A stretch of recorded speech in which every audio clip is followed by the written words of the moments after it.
Okey, Assalamualaikum dan selamat malam. Sekali lagi bersama saya Cikgu Abdullah. Okey, semalam kita dah bincang structure osiloskop sinar ketok OSK. Kita dah bincang detail, terbahagi kepada 3 bahagian: senapang elektron, sistem pemesongan dengan skrin pendah floor. Okey, sistem pemesongan ni kita ada plate Y dengan X. Okey, Y bila terpesong ke atas dan ke bawah kita panggil dia gandaan Y. Semalam cikgu dah sentuh gandaan Y. Kalau X kiri ke kanan kita panggil dia dasar masa. Okey, hari ni kita sambung kegunaan OSK kegunaan OSK. So cikgu tulislah yang pertama sekali, mengukur beza upaya arus terus. Mengukur beza upaya arus terus. Okey, itu kegunaan OSK lah. Okey, katalah kita ada skrin pendah floor tu. Kita ada skrin pendah floor. Okey, katalah macam ni lah. Mudah cikgu ringkaskan lah. Okey, pancaran daripada sinar ketok tu so ada satu titik ni pada skrin skrin OSK lah, skrin OSK macam tu okey, so ada titik kat situ. Cahaya tu okey, anjakan masa dia set lah. Anjakan masa di set okey 2 volt per centimeter lah. Okey, yang ni dasar masa dimatikan.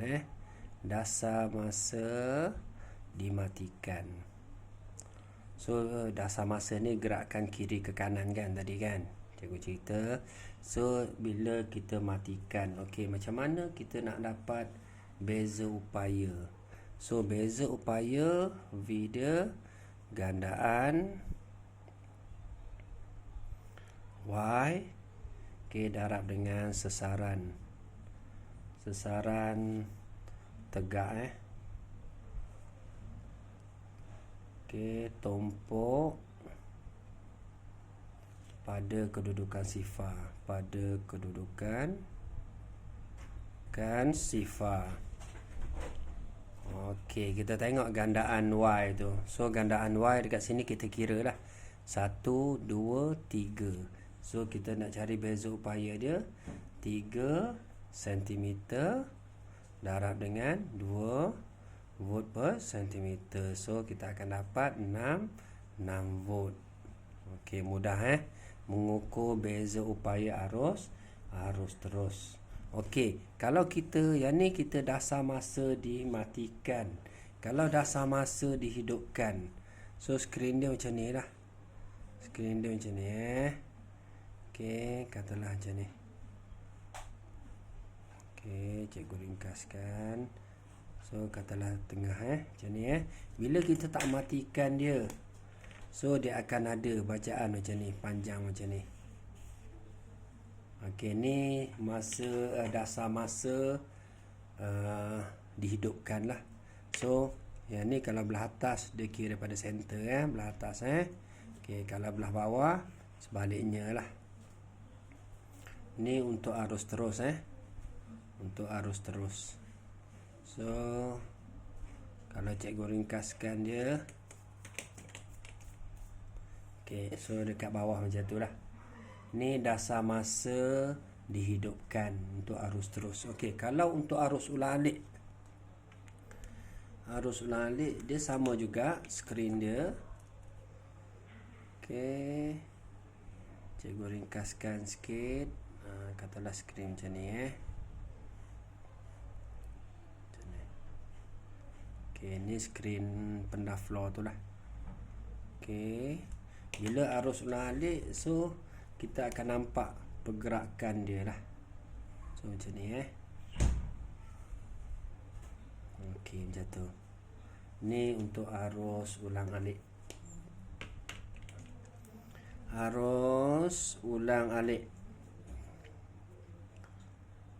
Okey, ni untuk arus terus. Okey, macam mana kita nak dapat voltan puncak ke puncak? Formula dia. Tadi voltan beza upaya VPP gandaan Y. Nampak tak ni? Okey, nampak gandaan Y darab dengan H lah. H ni ketinggian dia tu. Daripada atas dengan bawah ni. Cikgu kuningkan dia ni. Okey, ni adalah nilai H. Boleh Okey. Ni untuk mengukur beza upaya arus terus. Okey, untuk arus ulang-alik. Okey. Seterusnya yang ketiga. Yang ketiga untuk menyukat selama masa yang singkat lah. Okey, cikgu tulis sikit.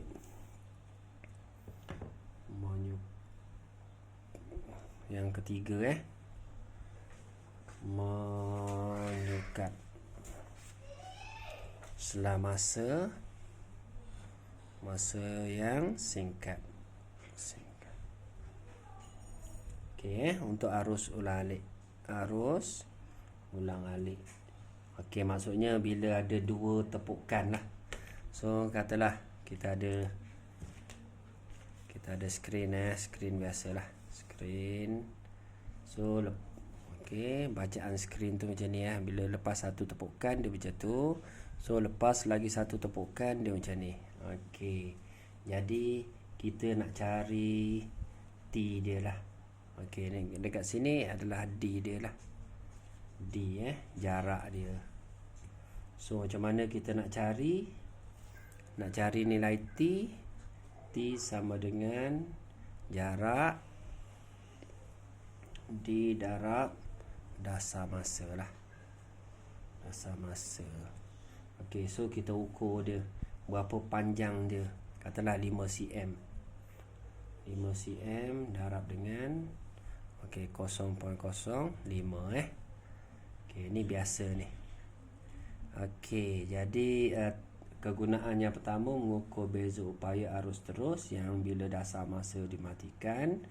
Okey, yang kedua bila dasar masa dihidupkan.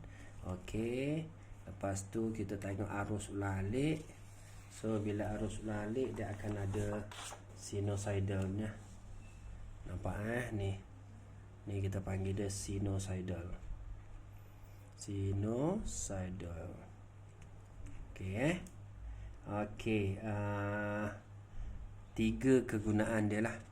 Mengukur beza upaya arus terus dan arus ulang-alik. Okey, menyukat selama masa yang singkat. Okey, seterusnya kita bincang soalan. Okey, kita tengok soalan dia. Contoh soalan yang pertama. Okey, soalan dia bagi satu surihan lah. Surihan ni gambar surihan tu Okey, gandaan Y dia 2 volt. Gandaan Y maksudnya pesongan ke atas dan ke bawah. Okey, kawalan dasar masa dia dah tetap dah 10. Okey, soalan yang pertama, tentukan nilai T. Okey, kita dah belajar sebelum ni. Apa dia T? T sama dengan 1 per F. Betul Okey, ingat lagi tak nak belajar? Okey, T sama dengan ini. T ni adalah tempoh ni, satu ayunan lengkap ni. Ni berapa panjang dia dekat sini? So 4 cm. So darab dengan gandaan dia 2. So 4 darab dengan 2. Okey, so kita akan dapat 8 saat. Okey, frekuensi. Apa formula frekuensi? Frekuensi sama dengan 1 per T. Betul So kita ambil balik 1 bahagi dengan 8. So awak akan dapat 0.04. 1 bahagi 8. Okey, 1 bahagi 8. So kita akan dapat 25 Hz. Tekan kalkulator lah ni. Okey, yang seterusnya voltan puncak. Macam mana kita dapat voltan puncak ke puncak? Puncak ke puncak tadi daripada atas sampai ke bawah tadi. kita sentuh tadi. Okey, apa formula dia? VPP tadi gandaan Y darab dengan H. H dia berapa dekat sini? H dia 1, 2, 3, 4. Gandaan Y dia berapa? 2. 2 darab 4. So awak akan dapat 8 volt. Okey, bila dah dapat 8 volt, kita cari VP, voltan puncak pula. Apa dia voltan puncak? Voltan puncak ni separuh daripada VPP. So automatik kita akan dapat dia separuh separuh VPP lah.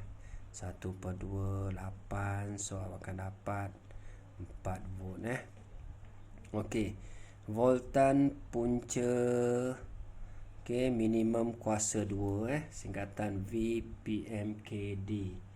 Voltan punca kuasa 2, apa formula dia?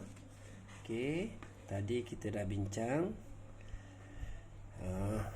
sama dengan 1/2 1/punca kuasa 2 VP.